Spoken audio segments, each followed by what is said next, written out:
On va commencer. On va commencer. Alors, bonsoir à ceux qui ont décidé de ne pas suivre les élections américaines. Et donc, ce soir, nous allons parler du dernier chapitre, on va dire, des SwissDots, donc les facteurs certificates. Ce qui est un certificat qui est quand même, comme le titre le disait, c'est un produit vraiment pour des traders fous, très particulier comme produit. Donc, vous allez le voir. Et si je fais juste un petit nota bene, c'est vraiment le produit où il faut absolument que vous alliez lire les term sheets. Certaines fois, c'est un petit peu embêtant parce que les term sheets sont en allemand, mais ça nous rend attentifs à la première langue nationale suisse. Donc, aujourd'hui, nous allons parler, comme on le fait d'habitude, définition, glossaire, cas pratique, term sheet, ce qui est le pour et le contre, et comment utiliser la plateforme. Donc, pour rappel, vous connaissez Swissquote Bank, vous savez quels sont les numéros de téléphone, vous connaissez les contacts et le fameux disclaimer que les autorités suisses nous demandent chaque fois de mettre en avant. SwissDots, de nouveau, pour ceux qui n'ont pas vu les épisodes précédents, qu'est-ce que sont que les dots? C'est plus de 90 000 produits. Vous voyez qu'il y a des varants, des no-card varants, des mini-futures, et donc les fameux facteurs certificates, et vous voyez que c'est le produit où il y en a le moins. Et puis, vous voyez plus ou moins les prix de ces produits. Pour le matériel didactique, allez regarder les vidéos, les blogs, etc. etc. Vous avez tous les liens. Et pour les facteurs certificates, je vous encourage aussi à aller regarder ce que les sponsors ont écrit.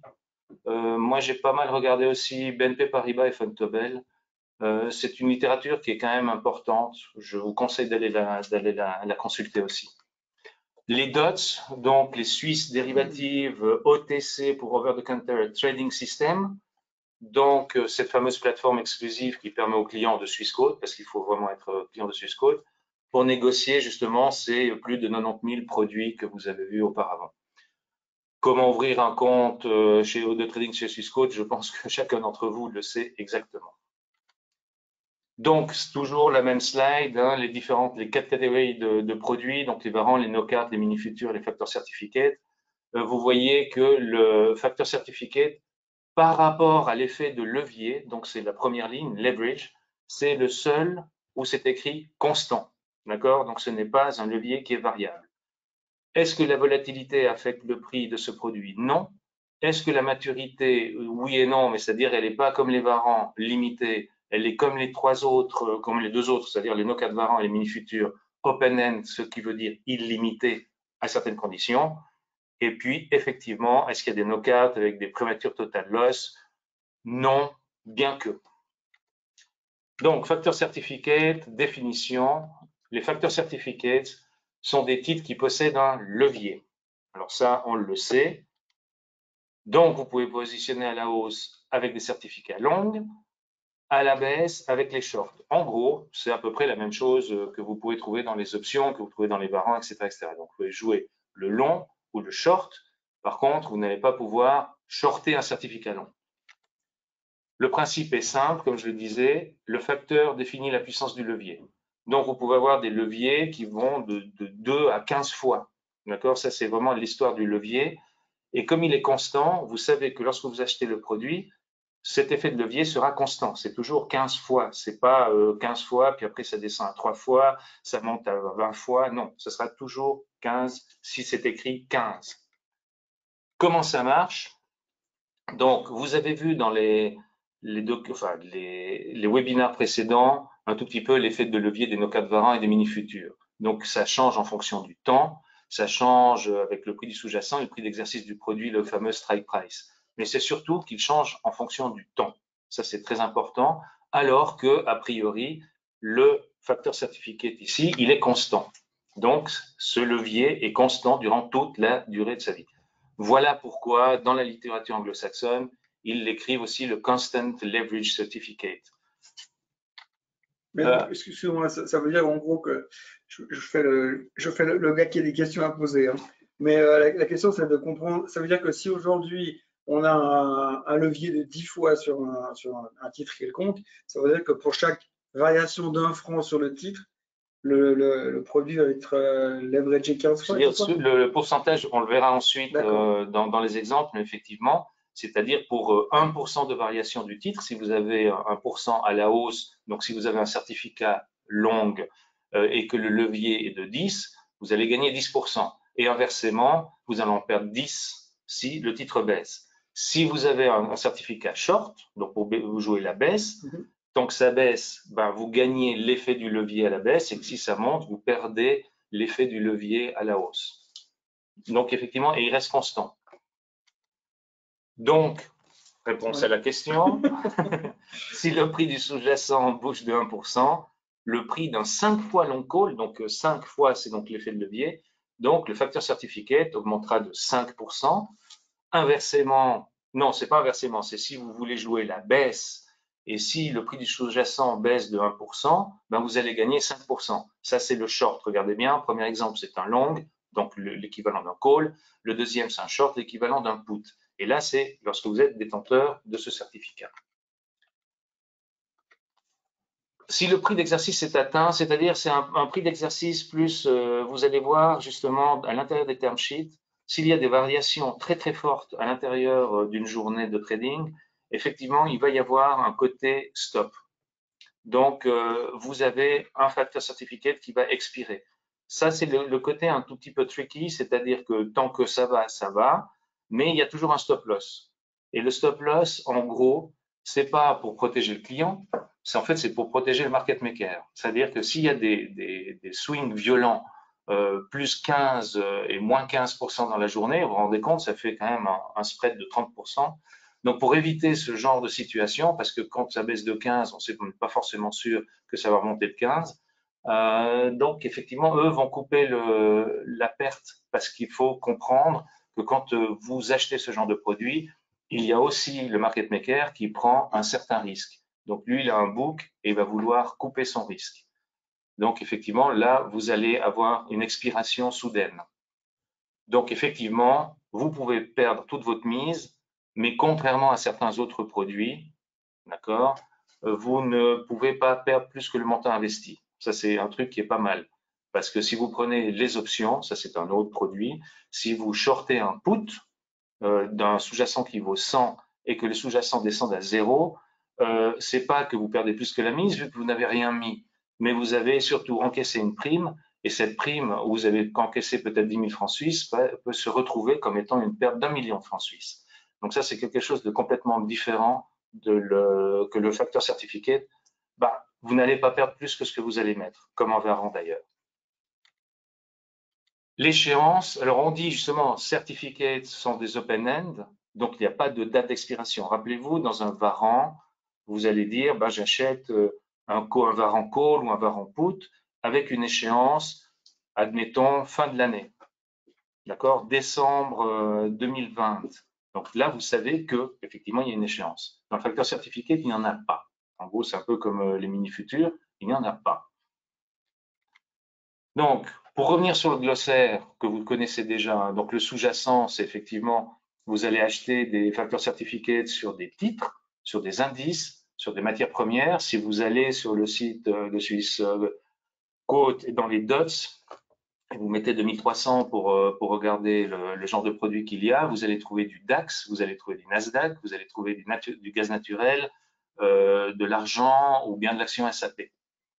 Le strike price, eh bien évidemment, c'est le prix d'exercice, entre guillemets. La maturité, comme c'est open-end, il n'y en a pas.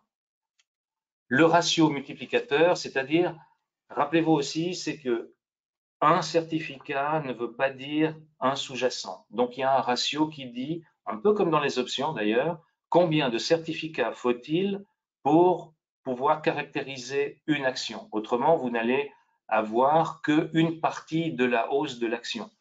D'accord? Si on vous dit qu'il en faut 5, d'accord? Donc le fameux ratio, donc là ça veut dire qu'il vous faut 5 certificats pour pouvoir jouer pleinement ce que fait le titre. Vous verrez dans les exemples. Et donc il y a une valeur intrinsèque qui n'a pas beaucoup d'importance en tant que telle, mais si jamais dans la définition, c'est la différence entre le prix du marché Et le prix, là j'ai dû oublier quelque chose, c'est le prix du sous-jacent divisé par le ratio de conversion. Toutes mes excuses, j'ai oublié de mettre un titre, enfin un vocable. Le levier, c'est ce que nous montrions auparavant, c'est-à-dire un levier de 5, dire 5 fois la performance du titre en votre faveur ou en votre défaveur, selon le mouvement et selon le certificat que vous avez choisi d'avoir. Pour les cas pratiques, Thomas, on va voir ça. C'est pas Jack. Non, alors Jack, donc là, on parle de l'eau dans l'histoire de cas pratiques, hein. Donc, dans le premier cas, on vient de nouveau sur la base de départ en disant que vous investissez dans un titre simple. Vous achetez sans action Novartis à 82,90, on investit 8290 francs. Et dans la deuxième situation, on achète 345 long factor certificate, donc sur Novartis, avec un strike déterminé à 65 984 qu'on paye 221. Donc le ratio de 3,44,89, pas d'échéance, on est d'accord, et on investit donc 731 francs 75. Donc vous multipliez simplement le strike par les 221, les 221. Donc c'est le montant investi, 731 francs 75 pour avoir plus ou moins la même exposition de base de départ. Donc, tu veux dire quelque chose? Non, je veux dire, c'est ce que l'on voit sur. C'est ce qu'on voit ici dans la présentation de base et la page de trading.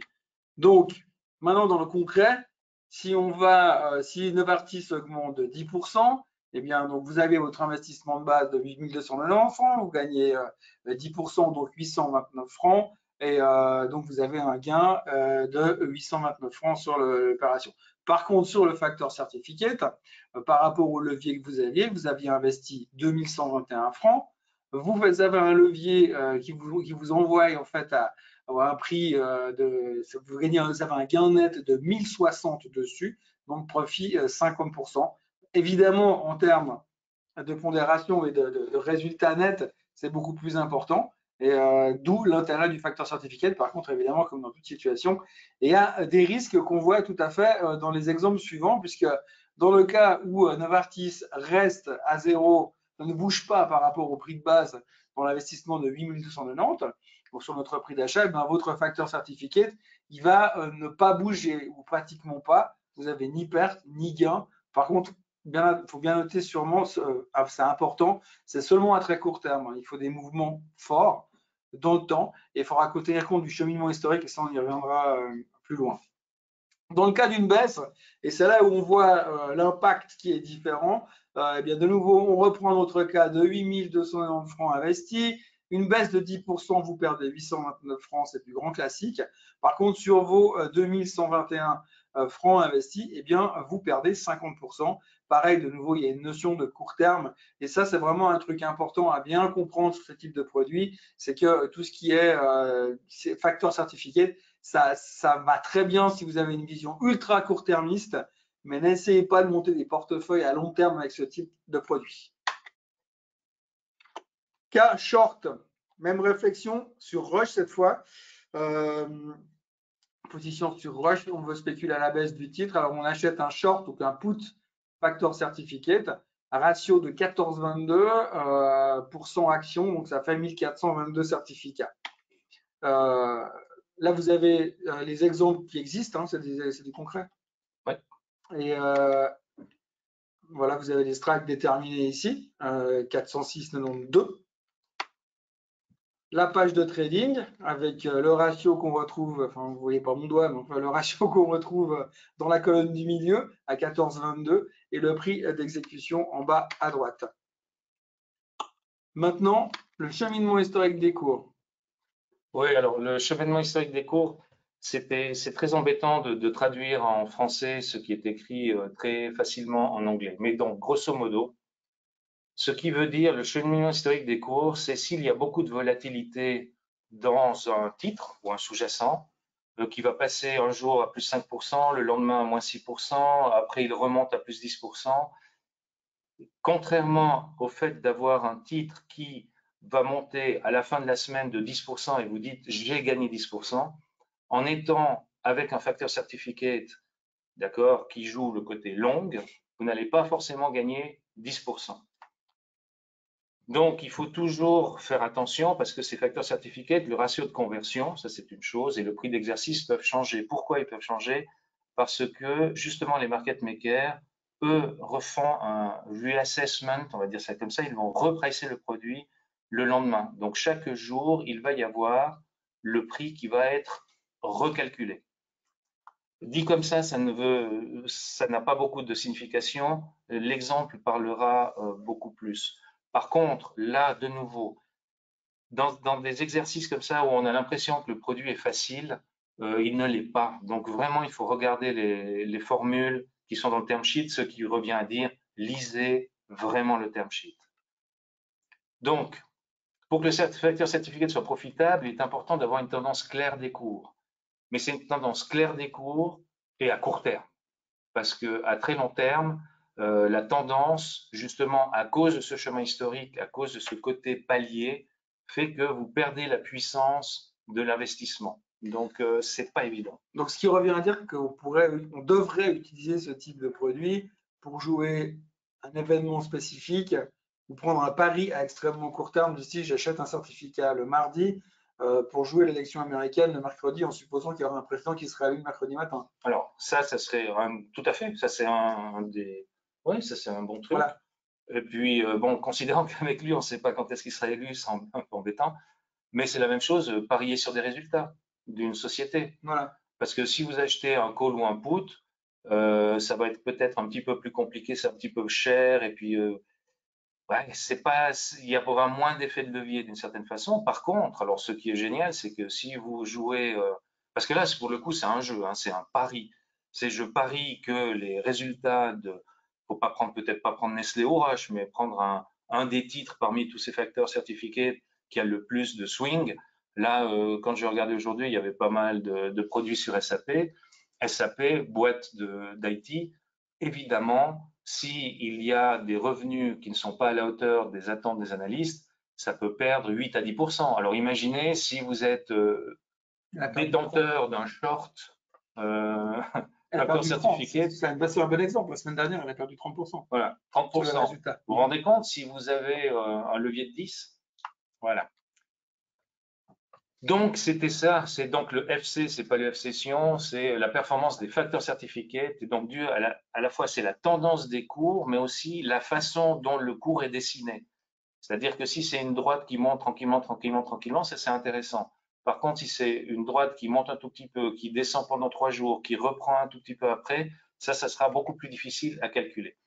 Donc, normalement, il y a un fichier Excel que vous allez trouver de toute façon chez Swissquote pour simuler la performance. Hein. Bon, c'est pour vous donner une idée du chemin critique. Voilà ce que c'est que le chemin historique. Donc, si vous avez un prix, si vous avez un sous-jacent, peu importe quoi, qui vaut 100, d'accord? Le premier jour, il augmente, et puis donc votre facteur certificat, vous l'avez payé 10. Le premier jour, on monte de 1,25%. Donc, vous comprenez que le prix du sous-jacent vaut 101,25. Par contre, comme on a un leverage de 4, 4 fois 1,25, ça fait 5. D'où votre facteur certificat passe à 10,5. Donc, il gagne 5%. Le lendemain, le titre baisse. Donc, il baisse de 0,75%. Donc, il se retrouve à 100,49. On est toujours en dessus de 100, hein, on est bien d'accord. Et donc, vous voyez que le facteur certificat, il va perdre 3%. Donc, lui, il a 10,19. Ainsi de suite. Et donc, vous arrivez à la fin où vous dites, le 5e jour, le titre vaut 100,74. Donc, en gros, d'accord, sa performance, c'est de 0,74%. On est bien d'accord. 100 au départ, 100,74 à l'arrivée. Par contre, le facteur certificat, vous n'avez pas gagné autant qu'on aurait pu imaginer à cause de ce chemin. Donc, vous allez gagner 2,77. Donc, vous allez gagner quand même sensiblement moins que 4 fois la performance du sous-jacent. On est bien d'accord. Parce que 4 fois 7, 28, plus 4 fois 4, 16, on aurait dû normalement être plus proche de 3 que 2,77. Parce que comme on a repricé tous les jours, Voilà. eh ben, la baisse est calculée sur la même amplitude que donc, exactement. Donc, on va voir effectivement le jour A, il a fait ça. Le jour après, on fait un reset. Le jour B, il fait, enfin, le deuxième jour, il fait autre chose. Le troisième jour, il fait autre chose. Donc, vous voyez que effectivement, là, c'est d'abord monté, c'est descendu pendant 3 jours et c'est remonté le 4e jour. Net, c'est très bien, mais à l'arrivée, vous gagnez moins que. Et là, il y aura un article qui paraîtra sur investir.ch où il y a un autre exemple qui montre sur une plus longue période, donc sur une quinzaine de jours, même si à un certain moment vous avez l'impression que vous avez pu gagner quelque chose, en fait vous perdez pratiquement 60% de la valeur du sous-jacent, enfin pas du sous-jacent, mais du produit que vous avez acheté. Donc c'est pour ça que c'est très compliqué à expliquer en 1 heure, en une demi-heure par rapport à ça. Je veux dire, c'est un produit qui est vraiment très embêtant. Je crois qu'il faut, je t'interromps, mais je pense qu'il faut faire comprendre aux gens, surtout que c'est un pari, comme tu l'as dit très justement tout à l'heure. C'est un pari. Donc l'idée, c'est pas de dire j'achète un facteur certificate, je le mets dans mon compte, j'attends 6 mois, et puis si j'ai raison, je vais récupérer de l'argent. Il y aura forcément un risque de déception parce que la probabilité que votre titre fasse, effectivement, comme le disait Marco, 6 mois de hausse sans discontinuer, sans jamais une journée de baisse, elle est faible. Par contre, c'est un produit qui est extrêmement utile, effectivement, pour jouer un événement spécial. Je prends l'exemple typique, ce qu'on aime bien jouer en bourse quand on a des bonnes informations, c'est les rachats, les takeovers. Et donc finalement, quand vous avez vous avez des rumeurs de takeover, on a eu le cas récemment aux États-Unis sur Xilinx où il y avait des rumeurs depuis 3-4 jours comme quoi la boîte allait se faire racheter autour de 140, elle valait 110, vous achetez un facteur certificate pour autant que ça existe, mais vous achetez un facteur certificate avec un levier de 10 à ce moment-là et vous le jouez pour essayer de jouer vraiment une date spécifique. Autant demain, je pense qu'il va se passer quelque chose. Et c'est vraiment un pari qui est très, très, très pointu, très exact. Mais par contre, si vous êtes juste, il est très rémunérateur. Par contre, c'est vrai que si vous utilisez ça comme on pourrait avoir tendance à acheter un call en disant je verrai s'il se passe quelque chose dans les 6-8 mois, vous risquez d'être déçu même si vous avez raison. Donc, c'est vraiment un produit qui doit être utilisé avec parcimonie et puis de l'utiliser comme un pari. Oui, et puis il n'y a pas, de nouveau, le temps n'a pas d'importance vu qu'il n'y a pas de valeur temps, d'accord? Et la volatilité n'a pas d'importance non plus. Rappelez-vous, si, donc, Advanced Micro Devices veut racheter Xilinx, très bien. Donc, on sait plus ou moins à quel prix ils veulent racheter. Donc, effectivement, le cours de l'action traitée en bourse va se rapprocher du cours hypothétique de rachat. Très bien. Toujours bien. Le problème, c'est que si vous achetez un call, eh bien, à l'intérieur de votre call, si vous achetez un call très court, ça va. Si vous achetez un call plus long, ben vous allez payer une prime temps que vous ne payez pas dans les facteurs certifiés. Et la deuxième chose, vous allez payer de la vol. Il faut savoir qu'effectivement, le prix de l'option pour jouer la hausse va évidemment augmenter comme le prix des puts pour les gens qui veulent shorter des puts. Donc tout ça va influencer le prix et le prix sera effectivement relativement cher.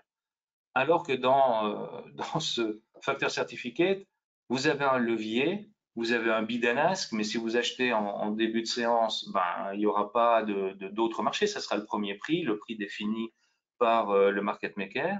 Et ça a du sens parce que vous savez exactement ce que vous allez jouer et vous allez jouer ça à 1 ou 2 jours, d'accord? Donc vous êtes près du moment où vous pensez que ça peut se produire, cet événement peut se produire. Mais surtout, si tout d'un coup ça se dégonfle, parce que on ne sait pas, les autorités américaines disent que non, Advanced Micro Devices ne peut pas acheter Xilinx, même si Intel a acheté Altera, etc., etc., parce que c'est au niveau de la compétition, de la concurrence, ça serait très mauvais. Et tout d'un coup, ça se dégonfle. Alors, il faut savoir qu'effectivement, là, vous perdez aussi très rapidement la valeur de votre certificat. Ceci étant dit, sur votre option aussi. Donc, quoi qu'il en soit, tant qu'à faire pour jouer, parce que là, de nouveau, c'est un jeu, ou un pari, pour parier sur un événement rapide, violent, ça peut être pas mal. Mais de nouveau, il n'y en aura pas pour tous les goûts, parce qu'effectivement, rappelez-vous, les premières pages par rapport aux DOTS, il y a moins de 10 000 produits, contrairement aux Varan où il y en a beaucoup plus. Donc effectivement, le choix est quand même relativement restreint parce que le market maker va pas pouvoir créer des produits OTC sur une montagne de choses parce que eux vont devoir monitorer tout ça. D'accord? Vu que c'est un marché non régulé, vu que c'est un OTC, over the counter. Là, bon, c'est l'exemple, un term sheet. Là, l'exemple est en anglais, c'est très bien. Il y a des term sheets qui sont en français. Et puis, il y a des term sheets qui sont malheureusement en allemand. Mais ça, évidemment, si vous êtes vraiment intéressé à quelque chose, je suis persuadé que vous allez pouvoir l'obtenir dans toutes les langues nationales, sauf le romanche. Ah bon? Ouais. Donc là, c'est un term sheet. Donc, on voyait effectivement le prix de référence de Novartis, le strike initial de 63 à 499 que vous aviez vu dans l'exemple précédent. Il y avait un ratio de conversion et vous voyez le facteur de levier. Là, c'était 8 dans le détail de produit. En dessous, vous avez le numéro de valeur, le numéro usine, la taille de l'émission, d'accord, le prix d'émission et le facteur de levier. Et puis effectivement, ben, il y a toujours 2 ou 3 jours entre le moment où vous pouvez souscrire à ce genre d'émission, n'est-ce pas? Après, ça se règle après le 3e business day, ce qui est écrit dans les dates de redemption date à maturité. Rappelez-vous, c'est sans maturité, sauf si. Et puis là, c'est le côté aussi un petit peu compliqué. C'est donc les formules mathématiques. C'est là où moi j'avais oublié de mettre un petit mot dans la présentation auparavant, mais vous pouvez calculer et puis je vous encourage à aller regarder le spreadsheet Excel qu'il y a chez Swissquote parce que ça vous permet de simuler effectivement si ça monte, ça redescend, puis après le 2e jour, comme ça vous allez pouvoir imaginer exactement quel est le retour sur investissement ou la perte sur investissement en fonction des mouvements d'un sous-jacent. Après, il y a évidemment la suite du term sheet. Maintenant, les pour et les contre. Bah, les pour et les contre, c'est déjà on va commencer par les pour parce qu'on a besoin de positivisme un peu ces temps. Bon, d'abord, vous pouvez jouer, ou en tout cas investir sur une action, un secteur, une thématique spécifique avec peu de capital. Pas besoin d'avoir des gros moyens pour pouvoir investir sur quelque chose dans lequel on veut investir.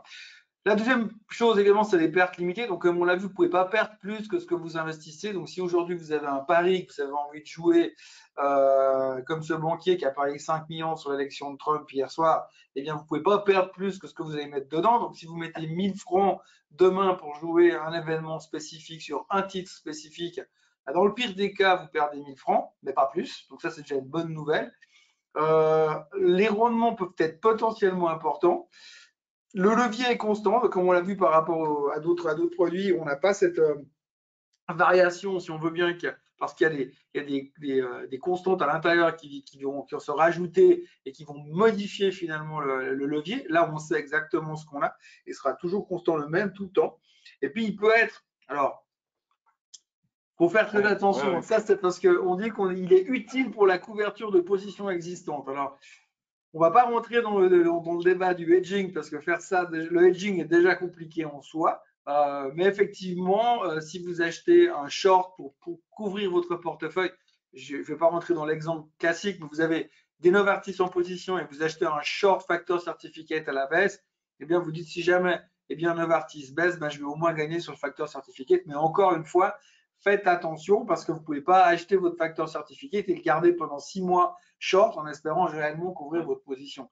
Et pour faire du hedging, c'est jamais simple, donc ça demande un tout petit peu plus de réflexion qu'un webinaire d'une heure. Mais par contre, oui, pour rajouter par rapport à ce qu'on avait vu avant dans le short certificate par rapport à Roche, on peut de nouveau imaginer se dire, moi j'ai une position, je détiens une position en titre physique, et puis effectivement, j'ai peur que demain, Roche annonce de mauvais résultats. Pourquoi? Pourquoi pas? Parce qu'au dernier moment, il y a peut-être des choses qui se sont passées. Ils étaient sur un vaccin contre la Covid et puis ça n'a pas fonctionné. On le sent plus ou moins que ça sent. Ouais, on la sent pas très bien. Puis dans le reste de l'industrie pharmaceutique, les résultats qui ont été publiés n'étaient pas forcément bons. Donc qu'est-ce que je fais? Je vends Roche. Ouais, j'ai pas vraiment envie de vendre Roche parce que je l'ai acheté il y a longtemps et puis ça paye un bon dividende. Est-ce que j'achète un put? Ouais, mais j'achète combien de puts pour couvrir? Il faut que je regarde, peut-être il en faut 5, peut-être il en faut 10 en fonction des places de bourse. C'est un peu plus compliqué. Donc, si je trouve un facteur certificate sur Roche, je me dis à la limite, pourquoi pas, pour un jour, je mets un petit hedging. Si j'ai raison, ben, je vais gagner plus que ce que Roche va baisser.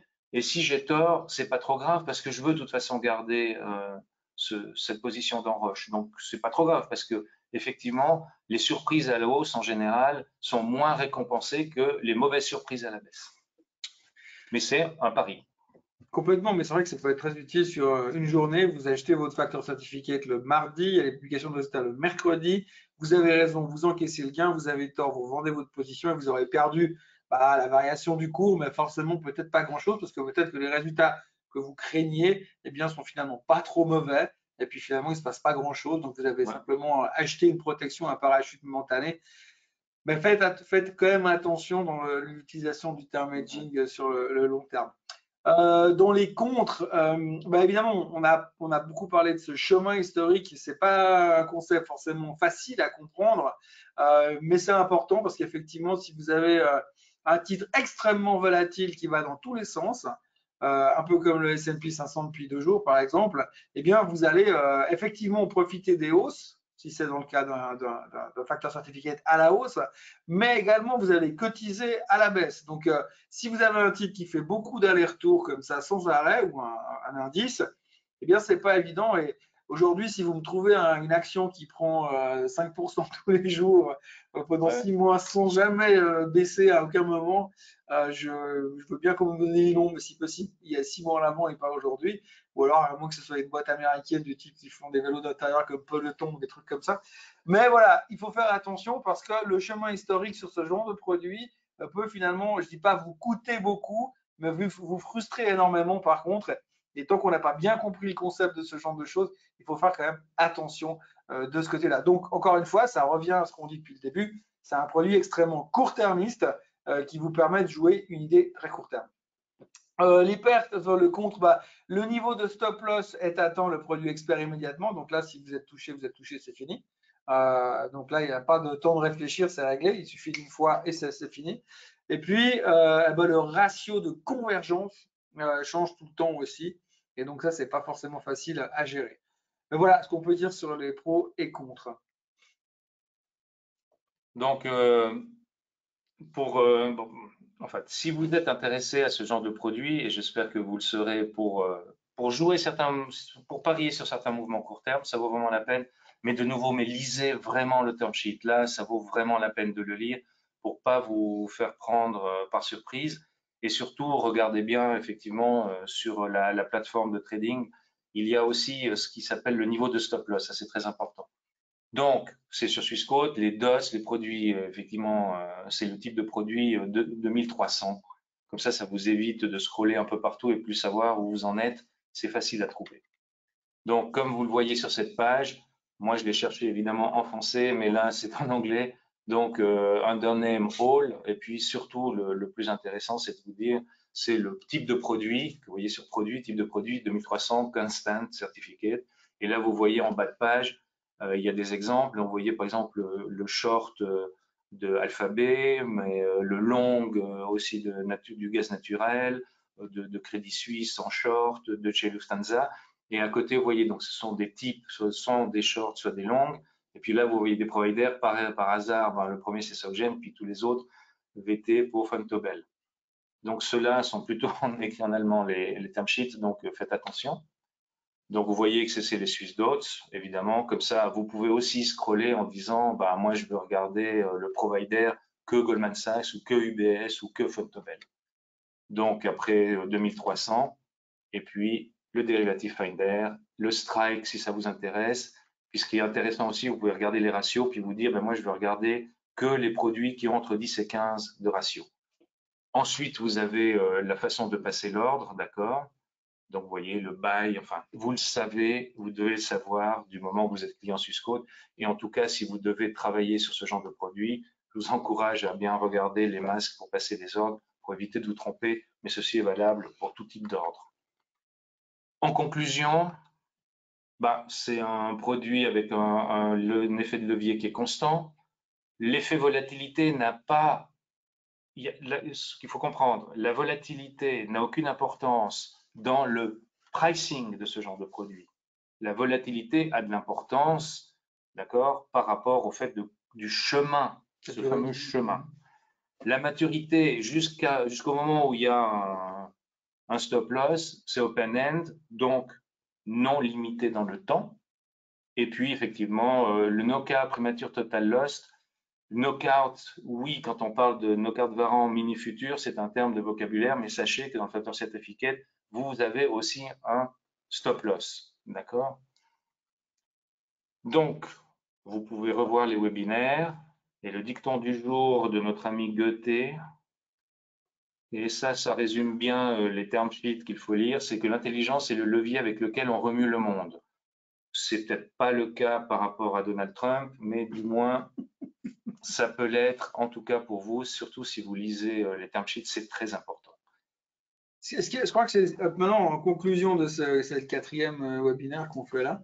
Je crois que ce qui est important de comprendre aussi dans tout ce qu'on a raconté, discuté, c'est qu'il y a quand même des produits, dans les 4 produits qu'on connaît aujourd'hui, qui sont les varmons, les knockouts, les mini-futurs et les facteurs certificates. Et il y a, j'ai envie de dire, un niveau d'expérience qui va vous permettre de vous brûler plus ou moins bien et d'apprendre de manière un peu constante. Et je crois que c'était assez bien organisé dans la vitesse à laquelle on est allé, en partant des varmons, des knockouts, des mini-futurs et des facteurs certificates, ce qui aujourd'hui nous mène au fait que quand vous rentrez sur le facteur certificate, c'est que vous avez déjà éprouvé et maîtrisé le sujet des 3 premiers, parce que ça demande quand même un peu plus de travail pour bien comprendre la mécanique du produit afin de ne pas vous brûler inutilement, parce que ça peut quand même faire très très mal sur ce genre de produit. Donc c'est vraiment, comme l'a dit Marco au début, un produit qui est vraiment très spéculatif quand même à la base, qu'on peut utiliser à d'autres fins.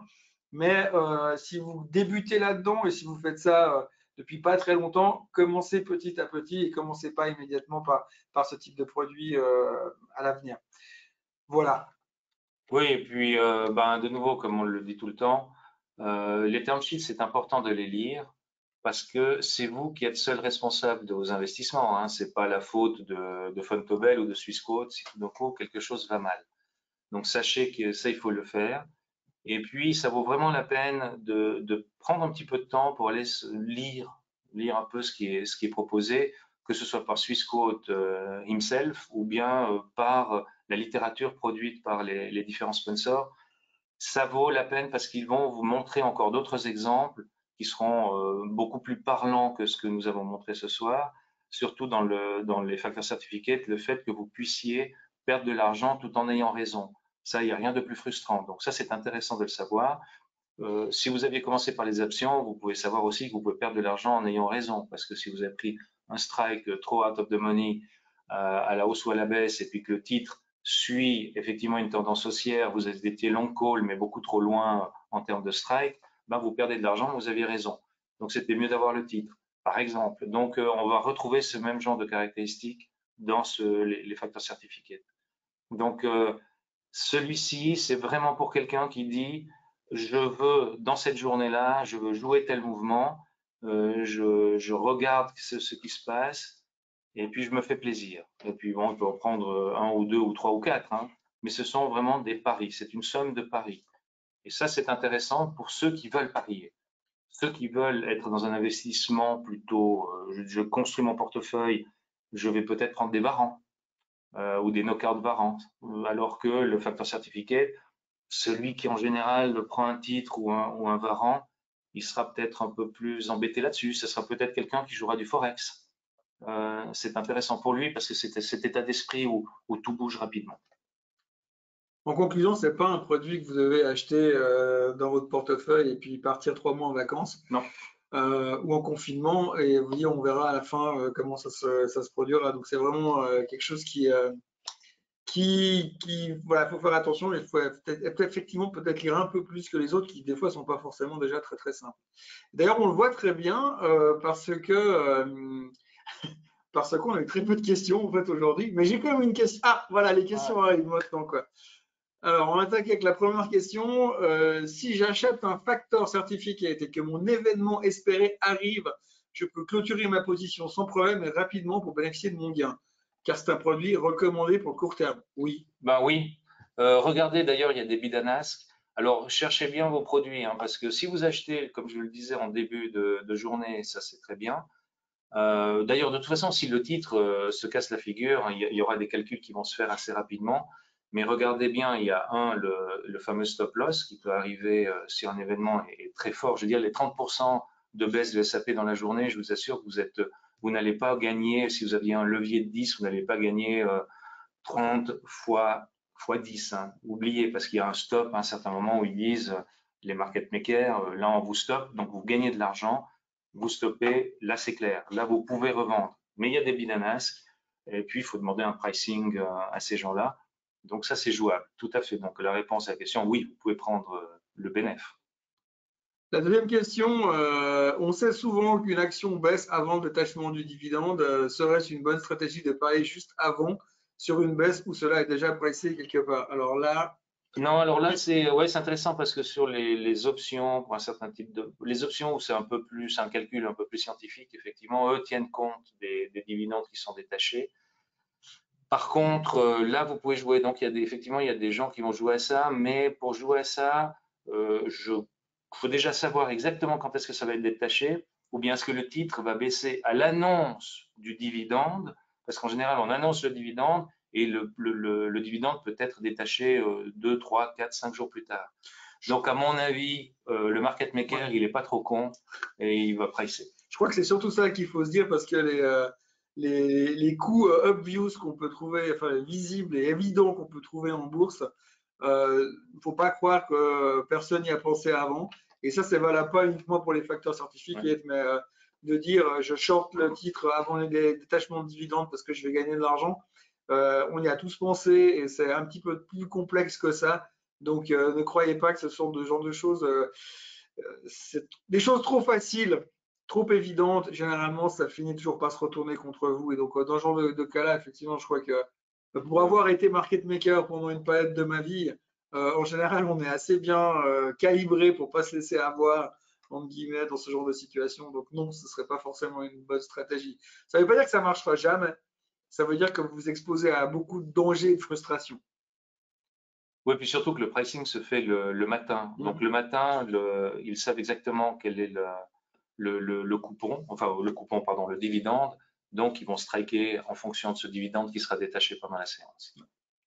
Et puis en fait, il faut toujours faire très attention quand vous jouez une idée en investissement. Et là, de nouveau, ça ne s'attache pas uniquement au facteur certificat, mais quand vous jouez une idée et vous vous dites voilà, je vais acheter un facteur certificat sur Novartis parce que je pense que le titre va prendre 20% dans les 2 semaines qui viennent ou dans les 24 heures qui viennent, parce que ça vient de votre propre réflexion, il y aura jamais, bah, vous allez gagner, vous aurez raison et vous allez faire un profit où personne ne vous le reprochera.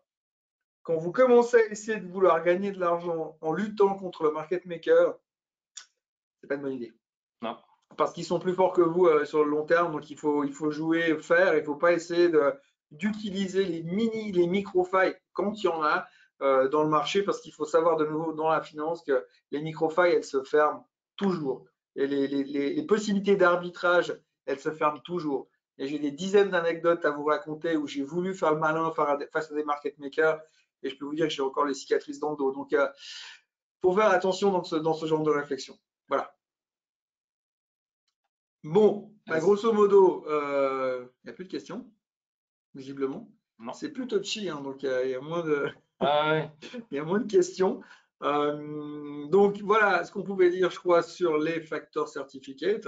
Évidemment, si vous avez encore des questions sur ça ou sur autre chose, vous pouvez toujours les envoyer soit à Swissquote, soit à moi sur mon adresse morningbull.live, tv@morningbull.live, et puis on trouvera toujours un moyen de répondre à votre question, soit par mail, soit en direct dans les émissions du matin qu'on retrouve sur la chaîne YouTube de Swissquote.